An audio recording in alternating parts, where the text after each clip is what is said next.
박현경 기자의 인사이드 아메리카. 오토론이 7년짜리가 있어요. 와. 네, 그 이상 되는 것도 있더라고요. 그래요.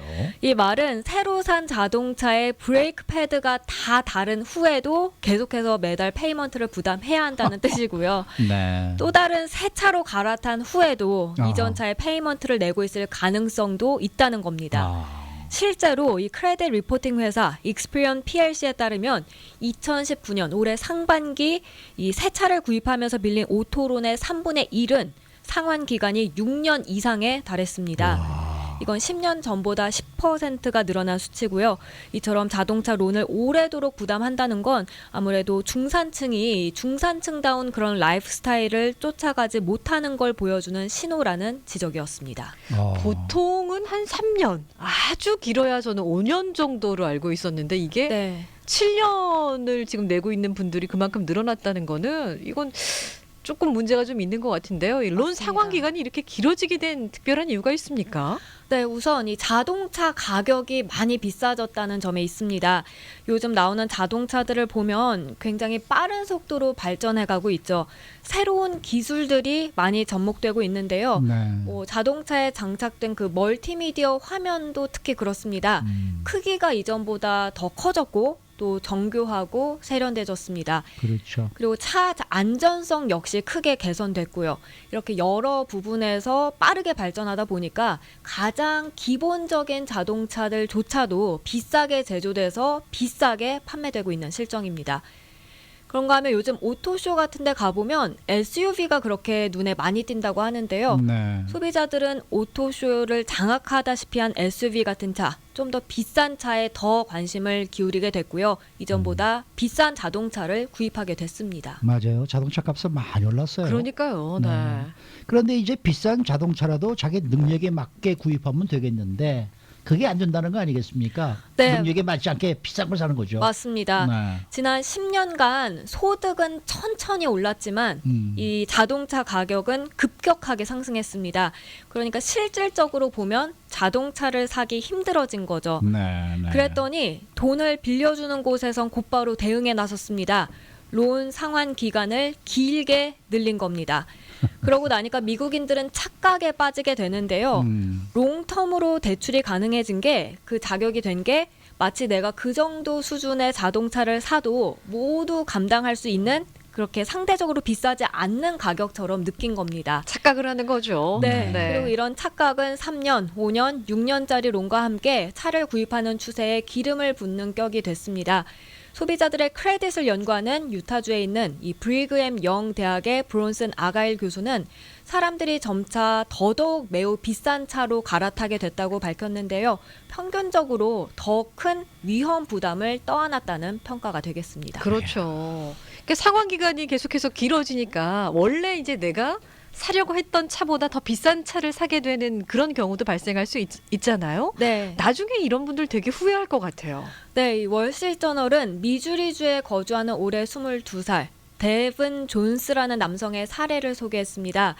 존스는 2017년 초 딜러를 가기 전에 그 딜러 측 세일즈맨과 이메일을 우선 주고받았습니다.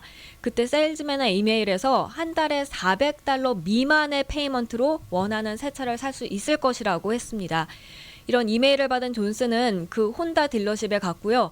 따뜻하게 열이 들어오는 가죽 시트에 회색 어코드 세단을 골랐는데요. 네. 이 어코드와 함께 존스가 짊어지고 나온 건 한 달에 $500 넘게 72개월, 그러니까 6년이나 갚아야 하는 론이었습니다. 그 어코드가 얼마짜리인데 론이 그 정도나 되는 글쎄 거예요? 말이에요. 네. 어코드는 $27,000였습니다. 스티커 프라이스보단 싼 가격이었고요. 어허. 하지만 존스는 10대 때 차 2대를 구입했었는데 그 2대의 빚이 아직까지도 남은 상황이었습니다. 근데 차를 왜 또 사요? 그래서 그걸 이제 다 커버하면서 어코드까지 사니까 $36,000 론이 나온 것이었습니다. 이자율은 1.9%였고요. 근데 존스는 한 달에 $500 정도 72개월을 낼 수 있다고 판단을 했던 게 당시 여자친구가 있었고요. 그 여자친구와 함께 페이먼을 낼 생각이었습니다. 그리고 처음에는 그렇게 했는데요. 근데 문제는 여자친구와 지난해 헤어진 겁니다.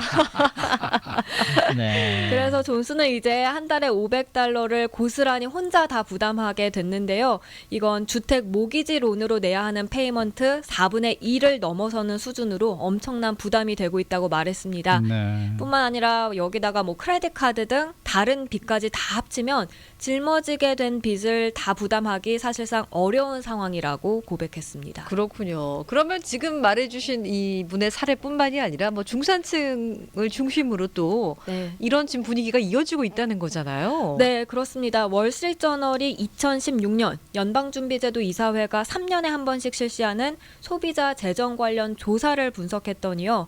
미 가구의 18%만이 새 차를 살 비용을 감당할 만한 충분한 유동성 높은 자산을 보유하는 것으로 나타났습니다. 5명 중 1명꼴에 불과하다는 분석입니다. 그리고 이게 2016년 조사라고 했는데 그 후 지금까지 상황이 뭐 그렇게 크게 바뀌진 않았다는 평가입니다.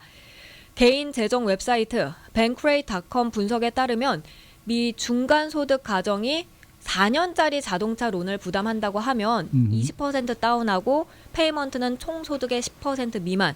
이게 표준이 되는 기준인데 그럼 텍스 제외하고 18,390달러짜리 자동차를 살 수 있다는 계산이 나옵니다.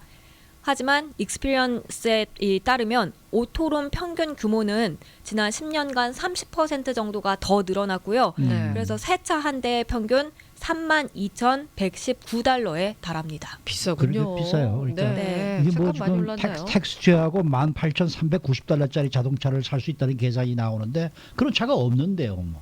그렇죠. 네. 그런 네. 차는 뭐 많이 중고 없죠. 외에는 없죠. 새 차는. 네. 근데 중고차는 또 아마 론 이자가 또 높을 거예요. 그럴 거예요. 네, 맞아요. 네. 그러니까 결국 보면은 이제 오토론 상환 기간만 자꾸 늘어나는 추세가 되겠네요. 네, 새 차 구입자들이 페이먼트를 감당할 수 있도록 자동차 업계는 계속해서 이 오토론의 개월 수를 늘려가는 걸 받아들이고 있습니다. 네. 평균 론 상환 기간은 약 69개월, 5년 9개월까지로 늘어났습니다. 이건 기록적인 수준입니다.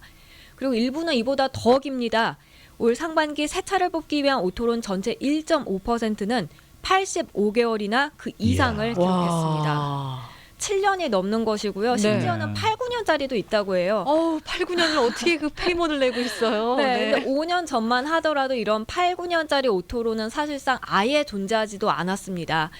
이런 점은 이제 차를 고쳐야 하거나 아니면 새로운 모델이 마음에 들어서 뭐 어떤 이유에서든 새 차로 바꿀 때까지도 빚을 다 갚지 못하는 그런 자동차 바이어들이 늘어나는 결과를 낳았습니다. 새 차를 사는 바이어 3분의 1이 이런 상황이라고 하는데 이건 재정위기 이전 4분의 1에서 늘어난 것입니다. 그리고 오토론 규모를 봐도 역대 최고치를 기록하고 있습니다. 지난 6월 말까지 미국인들이 자동차 빚을 진 총 규모는 1조 3천억 달러입니다. 10년 전에는 7,400억 달러였는데 75% 정도가 늘어난 겁니다. 그렇군요. 근데 이걸 조금 뒤집어서 생각을 해보면 이렇게 상환 기간이 길어지면서 재미를 본 거는 자동차 업계겠어요. 네, 맞습니다. 2008년에 그 미국의 자동차 회사들에 대한 구제 금융 다들 기억하시죠? 네. 그렇죠. 그런 사태 이후에 자동차 업계에서 한 줄기 희망이 있었던 게 사실상 기준 금리가 0%대로 내려가면서였습니다. 그 후 제로 금리 시대가 7년간 이어졌죠. 그러니까 이 기간에 자동차 구입이 실제로 많이 늘어났습니다. 2015년에는 자동차 판매가 역대 최고 수준을 기록했습니다. 네. 그러니까 요즘 그 뭡니까 저 자동차 번호판에 나오는 뭐 7번, 8번 네, 맨 네. 앞에 있는 숫자 네. 그 변하는 거 빨리 변하는 거 보세요. 그러니까요. 그러니까 그만큼 자동차들이 지금 많이 늘어난다는 얘기 아니겠습니까? 네. 네. 어찌됐든 이 많은 중산층 주민들은 감당하기 힘든 부채로 힘들어졌다. 이렇게 볼 수밖에 없는 거죠. 네, 현재 가계 부채가 2008년과 달리 주택 모기지가 아닙니다. 그렇죠. 지금 말씀드린 자동차 비롯해서 학자금 대출로 주로 이루어져 있는데요. 네. 한마디로 생활형 자금으로 부채가 구성된 겁니다. 그런데 주택 모기지라고 하면 사실 부동산 가격이 상승하면 어느 정도 부를 회복할 수 있습니다. 그렇죠, 그렇죠. 하지만 생활형 부채는 빚만 더 늘 수 있기 때문에 더 위험하다는 네. 지적입니다. 아. 앞서 전해드린 이 케이스 존스의 경우 오토론을 비롯한 빚을 갚기 위해서 오버타임을 자처해서 일하고 있습니다. 또 임금이 인상되고 보너스가 나올 때면 확실히 도움이 된다고 하는데 하지만 여전히 페이먼을 다 갚으려면 아직도 몇 년이 더 걸릴 전망입니다. 그래서 이처럼 뒤늦게 후회하는 경우가 많아지고 있는 분위기입니다. 여기 한 분이 쓰셨어요. 5년도 길던데 7년? 점점 살기가 어려워지네요. 빚 없이 언제나 살 수 있을런지 아침부터 우울해지네요. 이 아침부터 우울한 소식을 전해드려서 죄송합니다. 직장인들이 그런 표현 하잖아요. 월급을 받았을 때는 이제 보름달로 표현을 하다가 네. 받은 달부터 이제 뭐 콘도, 아파트, 자동차 페이먼에서 다 갖고 가버리니까 월급이 진다. 그래서 나중에는 손톱달이 남는다고. 예, 월초부터 그런 얘기들 많이 하더라고요. 네. 예전에는 자동차 살 때 3년 정도의 론이었는데 네네. 그래서 3년만 지나고 나면은 그 차를 팔면은 그건 나한테 들어오는 목돈이었단 말이에요. 네. 그래서 그때 뭐 차를 그걸로 다운페이하고 또 다른 차를 사고 3년마다 이렇게 차를 바꿨던 그런 기억이 있는데 그렇지 않으면 뭐 리즈를 하든지 그랬던 네. 기억이 있는데 7년이라 그런다 그러면은 진짜 9년도 부담되네. 있대잖아요. 깜짝 놀랐어요 오늘. 네. 아, 근데 이 자동차는 정말 너무 비싸지고 이걸 어떻게 해야 될지 정말 모르겠어요. 네. 싼 차를 좀 만들어서 팔 방법이 없나 하는 생각이 들기도 하는데 네, 수고 많으셨습니다. 네, 고맙습니다. 박현경 기자였습니다.